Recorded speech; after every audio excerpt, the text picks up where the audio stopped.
So today we're going to talk about the rigorous definition of the limit. It's called the epsilon delta definition. So up to now we've discussed things like uh, how do you evaluate a limit by looking at like a graph? How do you evaluate a limit by looking at a table in something like Wolfram? We learned about the limit rules, the sum and difference rule, the constant rule, the identity rule, the product rule, the quotient rule, the power rule, the root rule. I think I got all of them. Then we talked about things like the direct substitution rule, when that does or doesn't work, and we talked about continuity, about if the function's continuous, then you know that you can just do direct substitution. Sometimes direct substitution unfortunately doesn't work, so we discussed things like finding a function which agrees except at a point, right, with factoring and cancel or multiplying by the conjugate. We also talked about the squeeze theorem. Now we're going to talk rigorously about what do we mean when we say that a limit exists? So I'm going to change into writing mode and let's begin that discussion. Okay, what's going on? There we go. No. Writing mode. There we go. So let's talk about the rigorous definition. Okay, so what does it mean when we say that the limit as x approaches a of f of x is equal to L? Makes me think of the Justin Bieber song. What does it mean? Alright, so let's start by drawing a picture. So we've got our graph over here. We've got the x and y axis. We've got our, oops, okay, that was a fail. We've got our function, f of x. Okay, we have a point right there at x equals a. The y value of that point is L. So if we're saying that the limit of f of x as x approaches a is L, it means that as you do points closer and closer to a, you take points on the x-axis and then evaluate those points. You get like right here. You get right here. So you can see that the y values of those points are getting closer and closer to that y value L, right? Okay, so but to say that, you either need to make a table or look at the graph. The question is, how do we capture the idea, capture the idea that the y values of the x values which are approaching a, or so how do we say this? How do we capture the idea that the y values approach L as the corresponding x values what the hell did I do? I scared myself. As the corresponding x values approach a.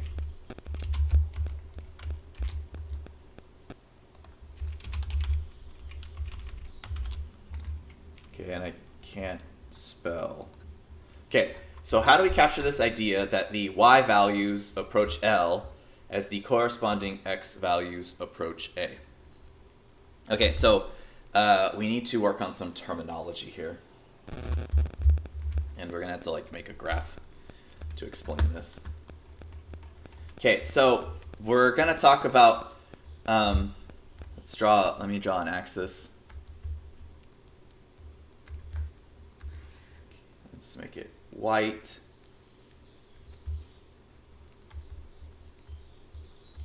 Okay. So right here, there's my x equals a. Okay, so if you have points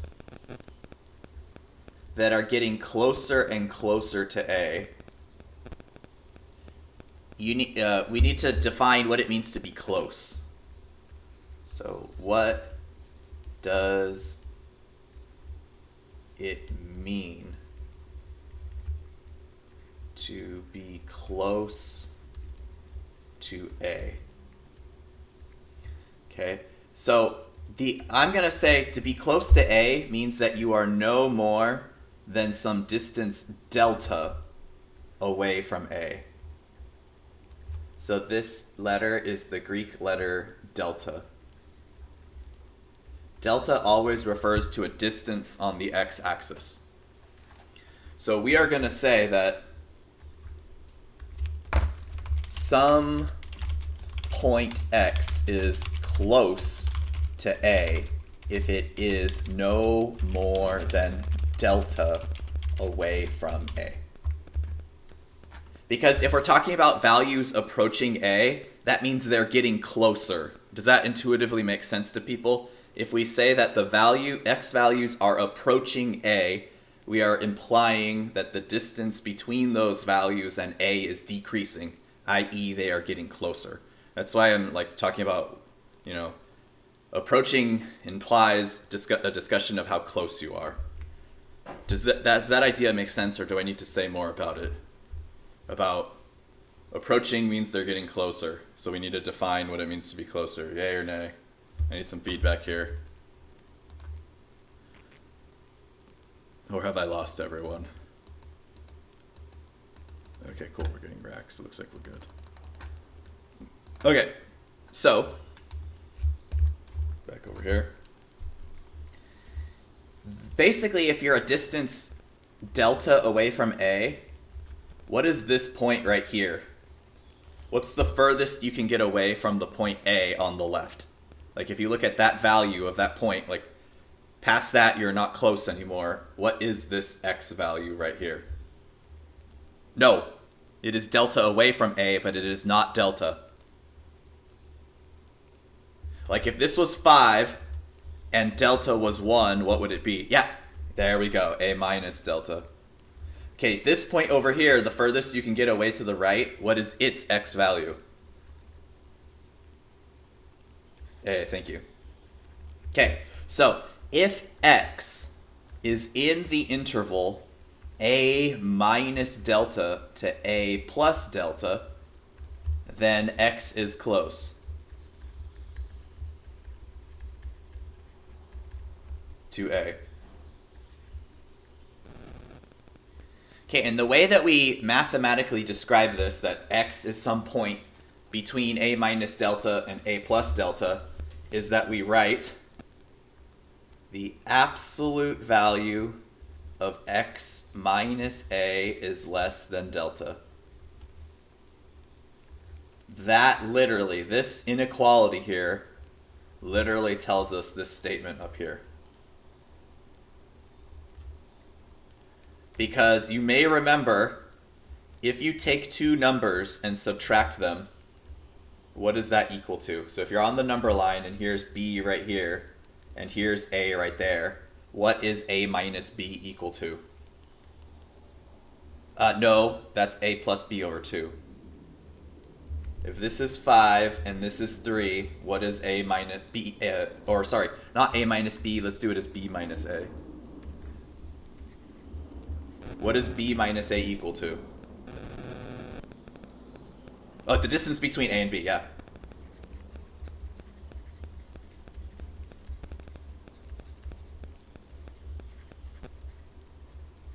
So what this inequality here is telling us is that it's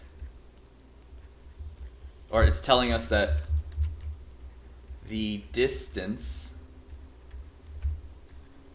between x and A, right, because we're doing x minus A, and B minus A is the distance between A and B. The distance between x and A is less than delta, which is literally what it means to be close to A. If the distance between x and A is less than delta, we say that they are close. Okay, so that's how you would express this idea of being close with mathematical symbols. The absolute value of x minus a is less than delta. That means that x is close to a.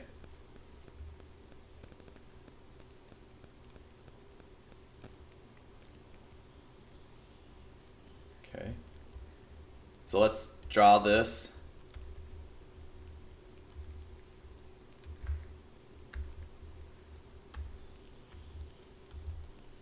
So here's my x-axis, here's my y-axis, here's my function. Here is that a value. We are talking about any x values that are no more than delta away from a. So this interval here is a minus delta to a plus delta. All of the x's in here meet this inequality, x minus a is less than delta. Now, on the y-axis, there's a similar thing going on, except for instead of the x value a, we're now going to deal with the y value L. And we have a different symbol to talk about if we're close on the y-axis. To discuss being close on the y-axis, we use epsilon. So if you're starting at L, you are close to L if you are between L plus epsilon and L minus epsilon in this region in here. And the way this works is actually you take this point, a minus delta, you evaluate it, and it gives you that. You take this point right here, and you evaluate it, and it gives you that point right there. So this is what the limit means. If an x value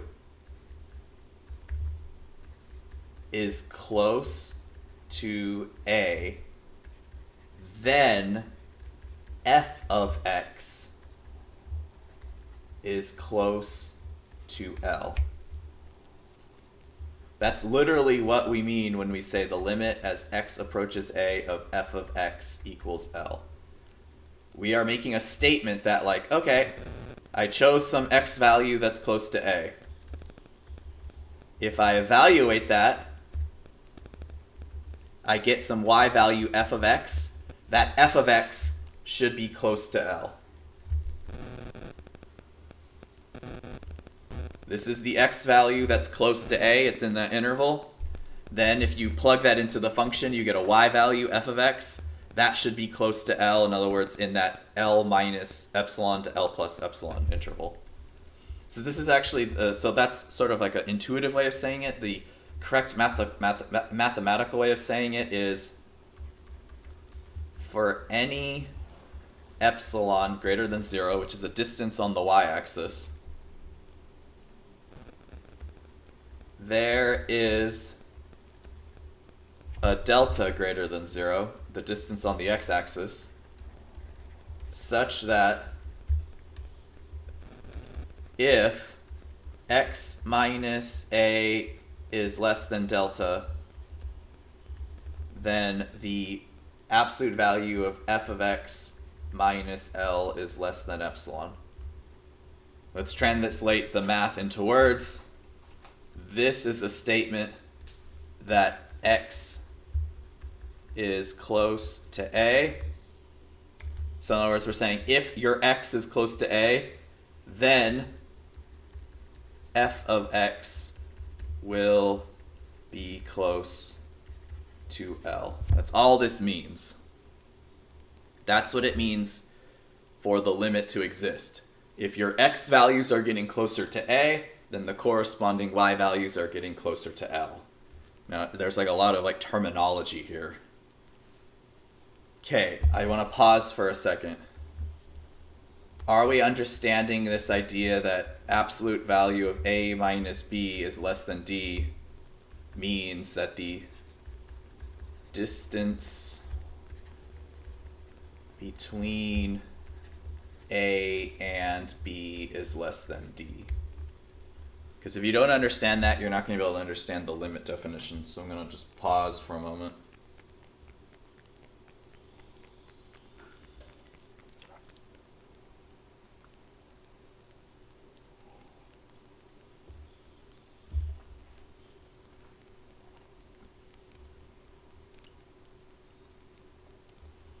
Okay. So let me show you how you would use this definition to prove a limit. So you only use the delta epsilon stuff when you, oops, I can't spell, epsilon, when you need to prove a limit is true. If you are asked to calculate a limit,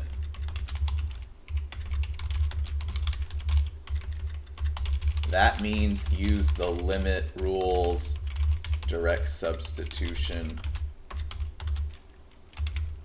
or any of the other limit tools that I told you about. Okay, this is an important distinction. When's the only time that you're going to have to use this delta epsilon stuff? What is the key word for you to know that that's what you need to do? Prove. Yes, good. Any other time it says something about like calculate or estimate, that's when the other stuff is used, which is most of the time. I'm going to be honest. We don't do a lot of proving of limits in this course. I can't spell. Substitution. There we go. Okay, so you only need to do this if I ask you to prove, which will be pretty rare. And it's not much on the homework. Okay, so let me show you how you would actually prove a limit. Example. Prove that the following limit statement is true. Okay, so we're going to prove that the limit as x approaches 1 of 2x plus 1 equals 3. Okay, so you need to identify your different pieces of information. Your a is 1, and it comes from this. Your L is 3, that comes from that. And your f of x is 2x plus 1, that comes from that. Okay, now, the way this works is that you say, for any epsilon greater than 0, there is a delta greater than 0 such that, and then we put if absolute value x minus a is less than delta, then f of x minus L is less than epsilon. Okay, so you start first with this if part, the absolute value x minus a is less than delta. Remember, that means that x is close to a. So what's the a that we're dealing with here? It's 1. So we want x minus 1 is less than delta. So you say, if the absolute value of x minus 1 is less than delta, let's translate that. What does that mean? We are saying that x is close to 1. Why are we talking about x being close to 1? Because that's where our limit is going. All our x values are approaching 1.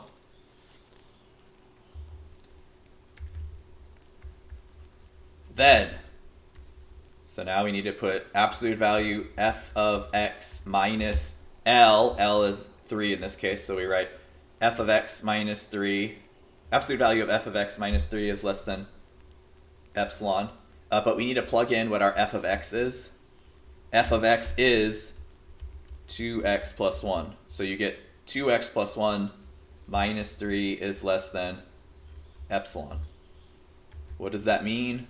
We are saying that our f of x is close to 3.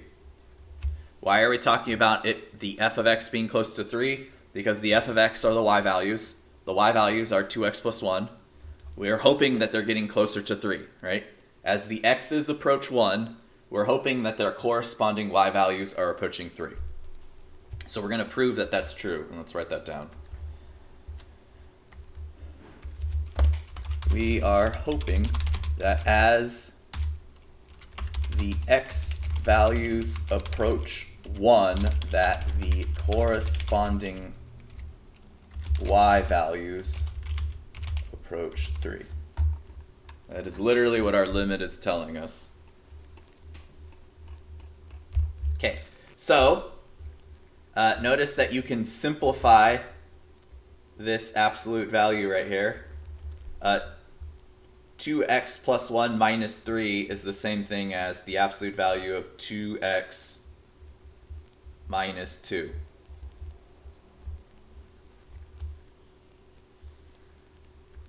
Okay, now if you look at that absolute value of 2x minus 2, what can you do with the stuff inside of the absolute value?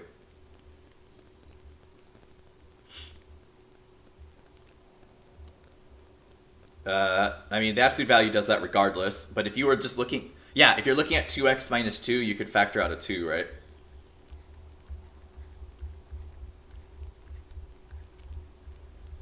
Now, this 2 can actually be factored out of the absolute value, which means you get 2 times the absolute value of x minus 1 is less than epsilon. Now, recall that we know that x is close to 1, which means the absolute value of x minus 1 is less than delta. That's true. Do you see how now you have this x minus 1 here, and you have this x minus 1 that we started with? The one on the left involves epsilon, the one on the right involves delta. So what I'm going to do is I'm going to divide everything by 2. And now I get that the absolute value of x minus 1 is less than epsilon over 2. So what this is telling you is that, hey, we can translate this statement.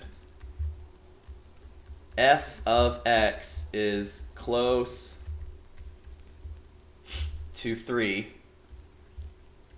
i.e. less than epsilon over 2 away. Right, because remember the left-hand side was we started off with f of x minus L. And we know that this is true now because indeed the x value is no more than delta away from 1. So you just finish this by saying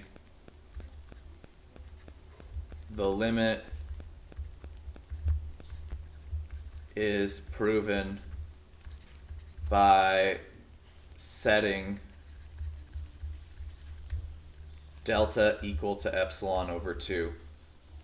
So what this means is we're being told that if you want the y values to be no more than epsilon away from L, you can make that happen by making sure that the x values are no more than epsilon divided by 2 away from 1. So this means that we can assure that f of x, i.e. the y values, we can assure that the y values are no more than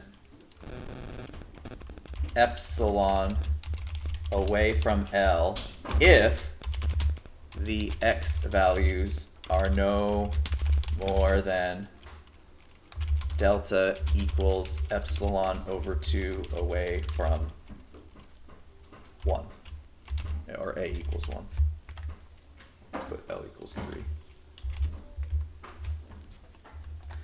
Okay, so we have proven this. I have mathematically shown that you can make the y values close to 3 if the x values are close to 1.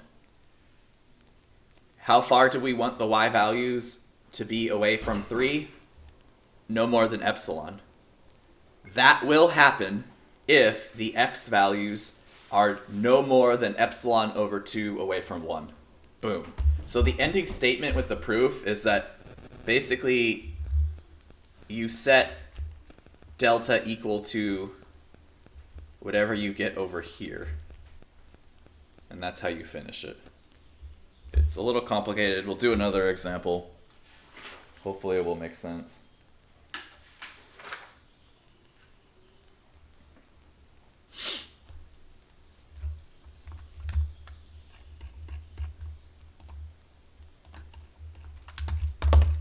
So example, prove the limit statement is true. Let's do the limit as x approaches 3 of minus x plus 5 equals 2.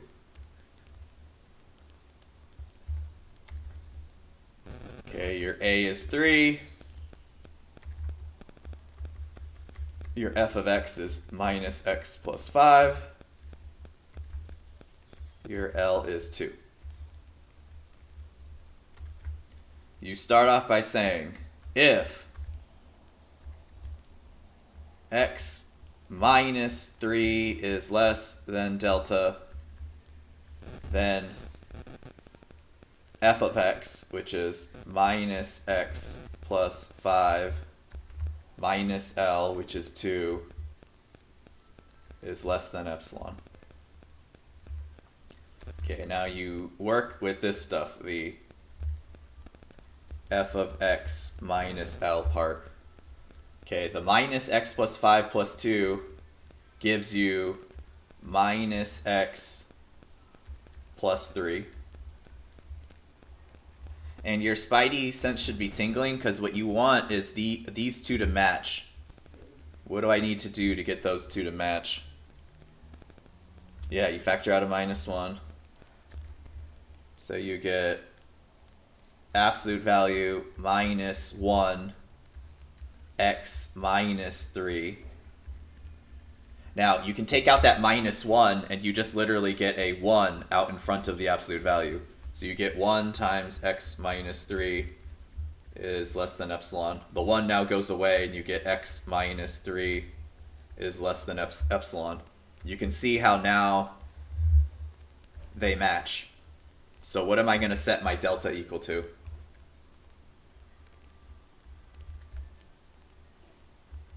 The delta will just be equal to epsilon. Yeah. So what you write is, if delta is equal to epsilon, then you just repeat the statement. If x minus 3 is less than delta, we know that f of x minus 2 is less than epsilon, like what we want. We got that just from that. Okay. Oof. Okay, let me stop that recording. That was a lot.